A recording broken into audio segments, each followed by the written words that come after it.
This is the conversation on OKFM 99.5. It is legal. Or if it is legal and doesn't hurt anyone and gets the job done, go for it. Ambition, innovation, and creativity often appear crazy at first until the amazing results come in. Achievement is the result of finding a way to do what must be done. That often means acting in ways that are unconventional, inconvenient, and embarrassing. Or mind, it will be tedious at times. Yet the objective is to get from point A to point B, and if that involves a little discomfort, so what? Elegant solutions are impressive and glamorous, yet you often don't have the luxury of an elegant, straightforward approach. That's when it is time to get creative. That's when you must focus on the desired results and then piece together the twisting, awkward, yet workable path to get there. When it sounds crazy and yet it works well, go with the crazy one. One way or another, you can get it done. This is by the Daily Motivator. Ralph Mustin, my name is Trokon Wrepue. I'm here up to 6 o'clock on today. Very shortly, we take a team from the Liberia Environmental Protection Agency.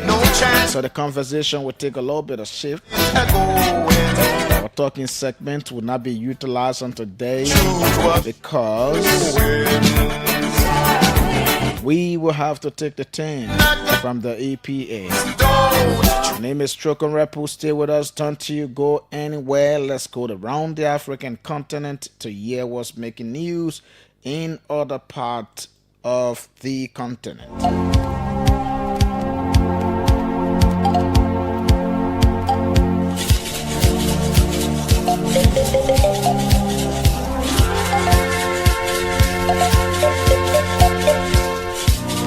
As a matter of fact, U.S. President and South African President Donald Trump and Cyril Ramaphosa recently met a day or two ago in the Oval Office in Washington. A Ugandan activist who was arrested and held for days in Tanzania has been found at the border between the two countries with indications of torture, a rights group say. Agatha Aturi had been held incommunicado in Tanzania alongside Kenyan activist Boniface Wangi, who was on Thursday found at the border with his home country. We had been tortured. We were told to strip naked and go to bathe. We couldn't walk and were told to crawl and go watch of the blood. Wanki said on a post on X, formerly Twitter. Things are happening, Africa.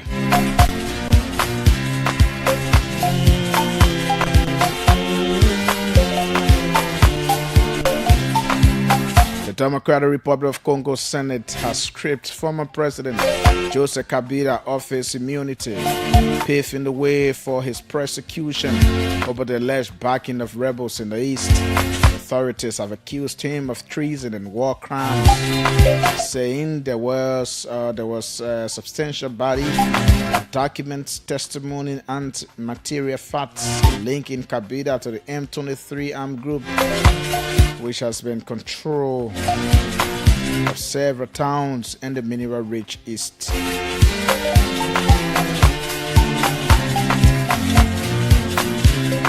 The U.S. will impose new sanctions on Sudan after finding it used chemical weapons last year in the ongoing civil war against the Rapid Support Forces, the RSF.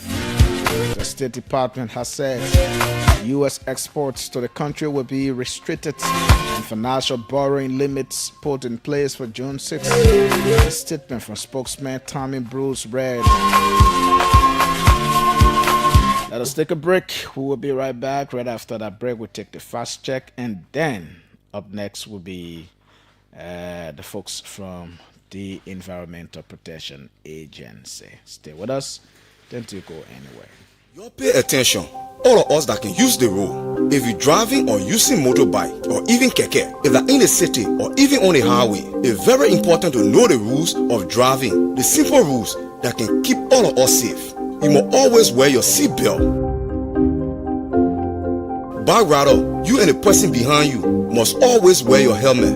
And rather, don't forget your reflective jacket. Speeding is general good because your life and that of the loved one may be inside too. Don't speed even if you're in a city or on a highway. Don't drink or take in any substance before driving. So if you drink alcohol, don't drive. Or if that you driving, don't drink. Don't overload a car. It can lead to serious accident. Look for the red light and stop sign. Don't be close behind the other car on the road. Always stay far behind the car in front of you. It will give you more time to know what to do. If the car in front of you just stop jelly down, always show the signal sign so the other driver then can know what you want to do. No texting, no calling, no setting the radio while driving. Keep your eyes on the road and your hands on the wheel. All the things here will look simple, but it can change in no time when you're not paying attention. Drive safe, be focused, and respect the rules of the road. This message is brought to you by the Ministry of Transport with funding from the National Road Fund of Liberia. Thanks for watching. Good day and welcome to the Fact Check segment.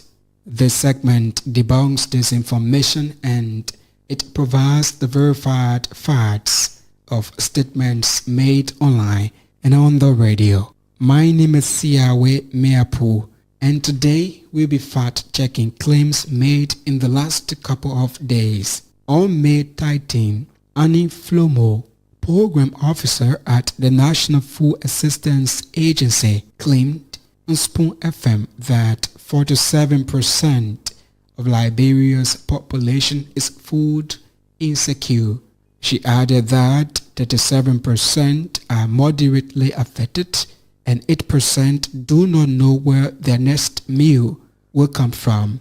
She attributed her data to a 2018 World Food Program report. However, when contacted for clarification, Madam Flomo shared a 2024 article from The Conversation Africa, which she later admitted was her actual source after being informed. The article referenced WFP data stating that about 47% of Liberians are food insecure, but did not support her specific breakdown of 37 and 8%. We reviewed the 2022 Rapid Food Security Livelihoods, Nutrition and Markets Assessment, a survey led by the Ministry of Agriculture in partnership with WFP, FAO, and UNICEF. It found that 47% of households were food insecure, 39% were moderately food insecure, 8% were severely food insecure. These figures match Flomo's general claim of 47% and 8%, but differed slightly on moderate food insecurity, which is actually 39%, not 37%.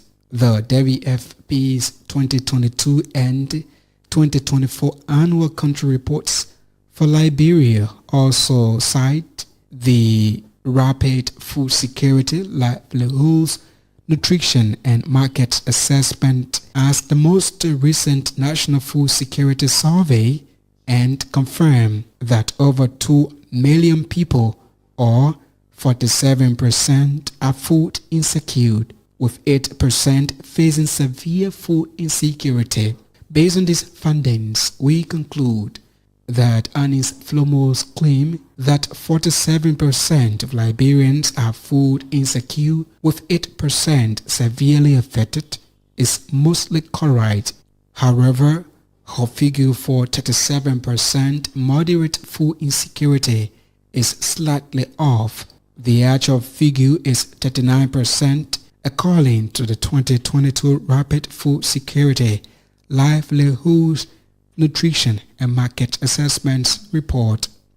On May 12, David Rules Beza, a lead consultant at Adara Research and Management Consultancy, claimed on OKFM that 29.8% of children under the age of 5 in Liberia are stunted.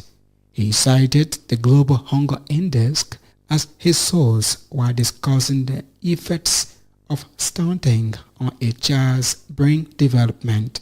The World Health Organization defines stunting as the impaired growth and development that children experience from poor nutrition, repeated infection, and inadequate psychosocial stimulation. To verify this claim, we review the most recent data available from the Global Hunger Index.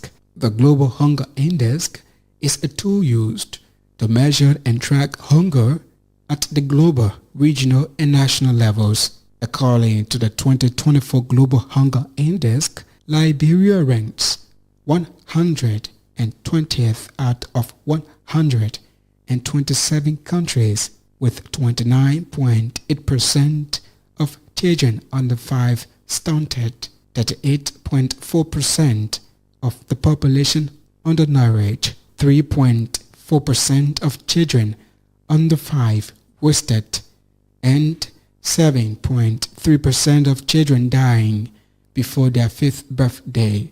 Based on the data gathered, we conclude that Besa's claim that 29.8% of children under 5 in Liberia are stunted is correct. This is all we have time for on the Friday's edition of the Fact Check segment. The segment is part of an MOU between Local Voices Liberia, OKFM, Prime FM, and Care Radio to counter disinformation to help the public make informed decisions. This MOU is funded by the Liberia Media Empowerment Project implemented by Internews with funding from the European Union. The funder or partner had no say in the editorial decision leading to the production of this Fact Check segment. We will be back on Monday with more Fact Check reports to help you know the facts.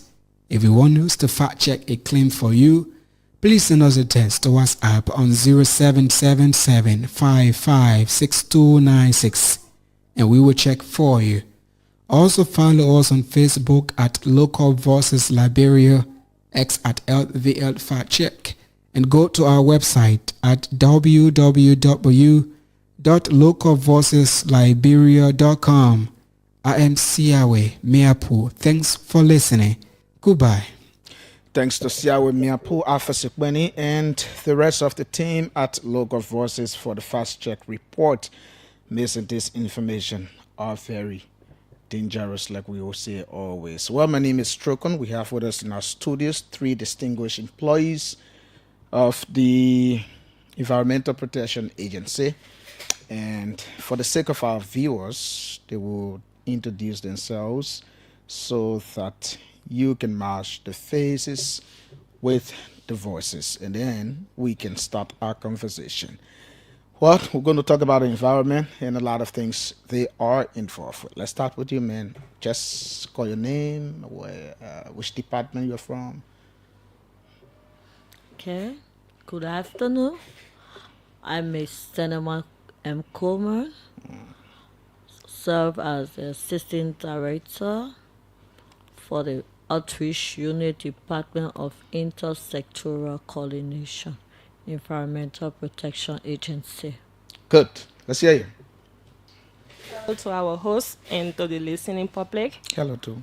I am Jessica Love Jimmy with the Department of Intersectoral Coordination, and I'm serving as an Assistant Director for Registry. Thank you. Good to hear you. Yes, sir. The only man in the building among the 2 ladies. Good afternoon to all. I'm P. Azaya Kamara, Assistant Director for the Environmental Unit, Department of Intersectoral Coordination, at the Environmental Protection Agency. Yeah, could have two women king. At least when are two men, they will say, "Oh, the nationalizing the women." So two women here, one man. But let's talk a little bit about the work that you all do, and then we'll go to the points of discussion. We understand you've transferred to your new office in Mamba Point. How is the EPA, by the way? Anybody can start. How is the EPA? The EPA is fine. We are moving. We are not going back. We are moving forward. So EPA is strong than ever before. Okay, Mr. Kamara, let's start with you on the quote of the discussion of today. What are the activities? Okay, before we discuss the activities, first of all, we must know how the World Environment Day came about. And You know the starting part there. yeah, so the World Environment Day Yeah. came about when you have group of people who met in Sweden, in Stockholm in 1972 on June 5th. And they were concerned about the environment.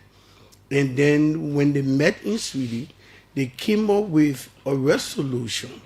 That conference came up with a United Nations resolution of chapter 2997 declaring June 5th as World Environment Day.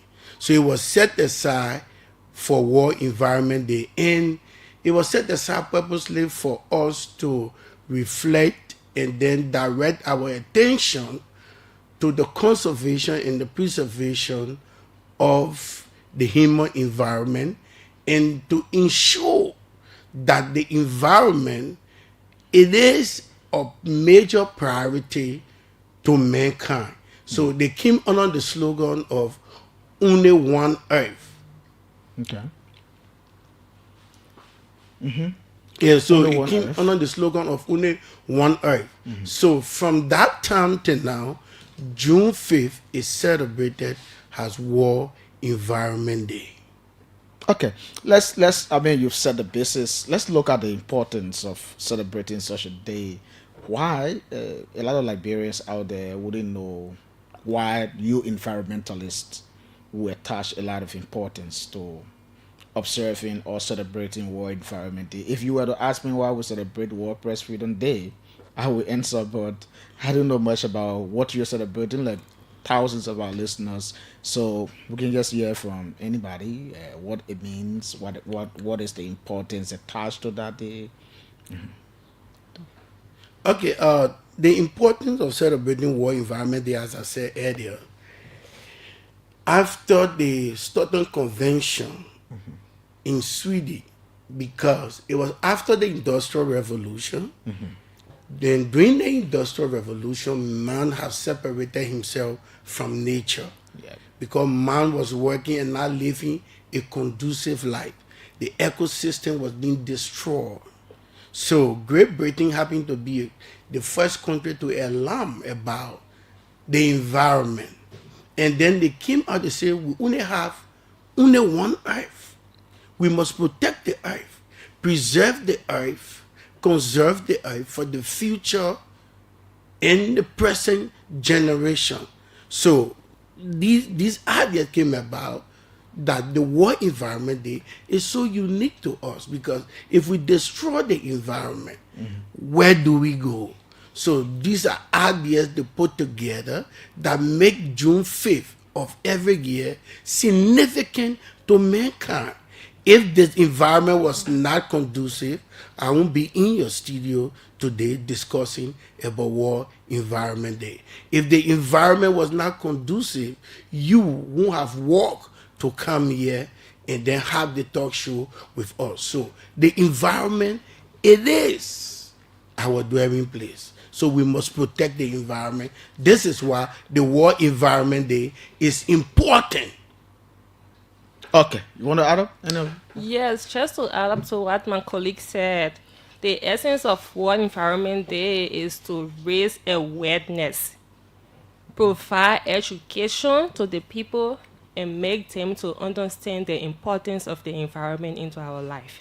So basically, this year's celebration is raising awareness on plastic pollution in the environment. So it's key. That's why we are celebrating it. Each year comes with its own theme and its own activities. So this year we are tackling plastic pollution. So the essence of it this year is to raise awareness, provide education to students, to our audiences, and everyone, to have them know the importance of plastic and the effect it has to the environment. And just to add up, World Environment Day is a global one. Yeah. So Liberia is signatory to it.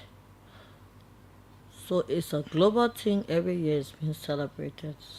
That's one of the main things. As they said, public awareness is very important during this time. It's not that we don't do it, we do it every day. But there must be a time set aside, yeah. aside. So globally, Liberia is signatory to it, so we are flowing in line with it. Why is it you're targeting awareness or public education on waste, plastic waste? Okay. Why? Why? Okay, let's just look into Monrovia. Let's take where you are presently, Lane Street. We see that all over, no part of Liberia you will move, you wouldn't see plastic in the street. We are talking about safe, clean, and healthy environment. Now, if we go out here now, we see plastic. I think it's among all of the waste we see in the street, plastic is number one. Sure, yeah. So we are trying to see how best our people can be educated to know the risks involved. That this plastic, you may see it as helpful, but it's harmful. If it goes into your water, it goes into your underground water now, that is your well and everything. It goes into the swamp. It goes into the sea, the rivers, and the creek. What happens there to the aquatic species and so? When these things create a lot of setback to the environment, to even bringing up a lot of things. As I said before, like the river. Let's just take our Maserado Yeah, River. the Maserado. Yeah. Wrepue. Now, when you just go Cape to on the top of Providence it. Islands area, you see how that end is so much infested with the plastic. Now, let's consider our species under there, the fish. Our fish, how we call our hard meat, case meat, and other crab things, and all of that. crab and edit. They get in contact with these things. Sometimes they swallow it and everything. The chemical component of those things may not keep them alive. It contaminates the water. It destroys those species and everything. So it's not Liberia alone that is saying end plastic pollution, but it's a global thing. Even at times you listen to the international news, you see there are a lot of emphasis now being placed. Sometimes you go into the National Geographic, because normally I watch Nat it, Geo. and you see some of the big species, like the wave and all of those things, just being killed by plastic, because plastic does not decay. Okay, let's take it step by step. Let's talk about the one on the land that is not in the sea, it's not in any water, it's not in underground water. How does that affect? The one in line. Yeah, the one And I want to show just on the On ground. the- Okay, on the the one they're walking the over. way you're walking on. Okay, like Okay, you let come- me give you a scenario of what happened Check in come closer to them. 2013. I know you're enjoying your lane. Of what happened in 2013, Yeah. somewhere in Fiamma. Okay. So this already decided to bridge this place and make her garden. So in the process, after bridging, burning, and what have you, she decided to till the soil. So in the process of tilling the soil, this plastic had been in this ground for years, and with water within it, and with the long period of time, it have turned into something else. So while digging, unfortunately for her, the water flashed, and she inhaled it and died. Yes. So it only tell you, That was toxic. okay, fine. So it only tell you the one on the ground, and when it enter in the ground, it become dangerous for you and I. And then secondly, we look right into moreover our trinities. As soon most of the waste there is, it is all plastic. So your trinities get clogged by these things. So sometimes you see, I can say artificial flooding occur. And you go clean that area, it's all about plastic. So on the ground, in the sea, in the air, plastic is harmful. Great. On the grounds, in the sea, I mean, in the air, plastic is harmful. The national team, they're trying to combat plastic pollution. It will take Liberia some time because every part of the country you go, even, oh, but I mean, there's this. So, they're talking about it, and there will be an elaborate program. We understand the EP is going to do that, and just read us through what are the activities, when it starts, how long it stays, who are those that will be present, the keynote address, and everything. Just give us a little bit of understanding on Okay, that. before Jessica will come in to address that, but before she comes in, let me just discuss on our pre-activities. Yeah, we have pre-activities. Pre-activities. You didn't before. invite us? It's ongoing. It's Okay. ongoing. All right. So we started with our schools Okay. with like 6 primary and junior high schools, and we had 2 days engagement that had to do a quizzing competition. We ended that yesterday, and so on Tuesday we will be seen around the boulevard and also doing awareness. You're going to see those young children from the elementary and junior high school doing awareness. They will have the waste bags with them, clothes with gloves and everything, trying to see how best they can have some of the plastic off the street. So we will be doing that on Wednesday with